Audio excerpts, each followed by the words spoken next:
λιγάκι το θέμα, γενικά για τις συντάξεις χειρίας που εφαρμόζουν πια από το ΙΚΑ κάποια δεδομένα, έτσι, χωρίς να λαμβάνουν υπόψη ίσως κάποιες ειδικές διατάξεις που έχει το κανονισμός του πρώην Ταμείου Συντάξεων της Εθνικής Τράπεζας. Είναι μια ομάδα των ερωτήσεων, φίλε Δημήτρη, από την Κοζάνη, και για να το κάνω όλο μαζί, μήπως μπορέσεις έτσι να μας δώσεις. Έχουμε παράδειγμα πρόσφατο, χθεσινό, συναδέλφου της Εθελουσίας με ημερομηνία αποχώρησης 1η Σεπτεμβρίου του 2015, υπέβαλε το αίτημά της, την αίτησή της κάτω στο ΙΚΑ και το ΙΚΑ της απάντησε. Δεν θα σας βγάλουμε, δεν μπορούμε να το δεχτούμε, γιατί περιμένουμε να μας πούνε με ποιο τρόπο θα υπολογιστεί η δική σας σύνταξη. Ήρθε η συνάδελφος απάνω, της έδωσα το απόσπασμα του νόμου του 4218, την ειδική παράγραφο που αναφέρεται σε εμάς, της έδωσα και γνωμάτευση που έχουμε ζητήσει από το νομικό σύμβουλο του Συλλόγου και την είχε μαζί της.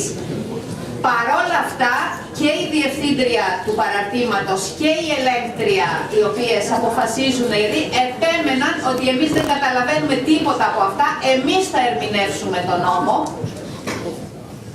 και δεν θα βγάλουμε καμία σύνταξη από την 1η Σεπτεμβρίου και μετά του 2015, περιμένοντας να δούμε τι μειώσεις, με ποιο τρόπο πρέπει να υπολογιστούν αυτές οι συντάξεις. Λοιπόν, ξεκινώντας από το τελευταίο, θα πρέπει να πούμε ότι δεν νοείται να μην παραλαμβάνουν αίτηση συνταξιοδότηση. Αυτό είναι εκ των ουκάνευ. Δηλαδή θα πρέπει οπωσδήποτε η αίτηση συνταξιοδότηση να κατατεθεί και να επιμείνουν γι' αυτό.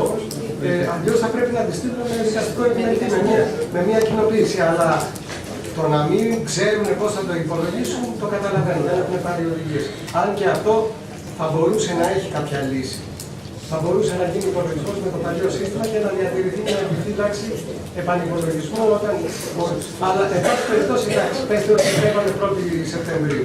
Αλλά δεν νοείται να μην παραλαμβάνουν αίτηση συνταξιοδότηση. Αυτό δεν γίνεται.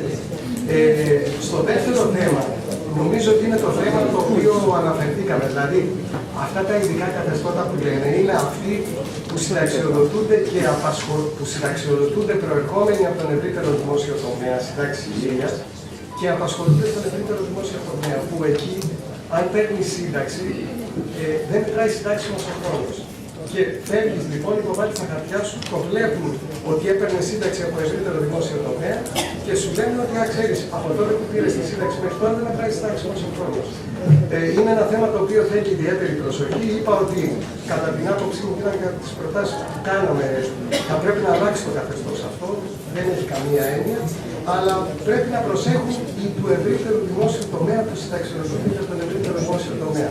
Και το τρίτο, το ερώτημα το οποίο τέθηκε, δεν μπορούμε να πούμε πώς θα πρέπει να αντιδράσει κάποιος αν δεν ξέρουμε τι είναι αυτό που φύγει. Δηλαδή, πρώτα θα πρέπει να δούμε τις καινούργιες διατάξεις, τι είναι ακριβώς αυτό που φύγεται, και μετά να πούμε πώς πρέπει να αντιδράσει. Αυτή είναι η άποψή. Απλά σε ένα που έχουμε τώρα μπροστά μας, γιατί έχω την αίσθηση ότι δεν σε αφήσαμε λίγο να ολοκληρώσεις την απάντηση για το θέμα της συζήτησης στο Συμβούλιο Επικρατείας, της αίτησης ακύρωσης της υπουργικής απόφασης. Ποια μέσα νομικά θα μπορούσαμε να χρησιμοποιήσουμε προκειμένου να ενισχύσουμε αυτή την συζήτηση στο Συμβούλιο της Επικρατείας, με δεδομένο, και θα μου επιτρέψεις έτσι να σου μεταφέρω την προσωπική μου εμπειρία από συνάντηση, συζήτηση που έγινε στο Συμβούλιο Επικρατείας με τον τότε πρόεδρο του πρώτου τμήματος, που προσπαθήσαμε έτσι να τον ενημερώσουμε. Η προσωπική μου εμπειρία έλεγε ότι δεν είναι σαφές στο μυαλό των δικαστών αυτών η διαφορά που έχει το δικό μας εφάπαξ από το εφάπαξ των δημοσίων υπαλλήλων. Χρειάστηκε να μιλάω περίπου για 10-12 λεπτά για να του δώσω να καταλάβει ότι στο δικό μας εφάπαξ δεν υπάρχει κανένας κοινωνικός φόρος, είναι μια συγκεκριμένη συνεισφορά εργαζόμενου και εργοδότη μέχρι κάποιο σημείο, γιατί πια ο εργοδότης δεν συνεισέφερε, και είχα την αίσθηση ότι αυτό πρέπει να γίνει λίγο πιο καθαρό. Ποια είναι η πρότασή σου λοιπόν πάνω?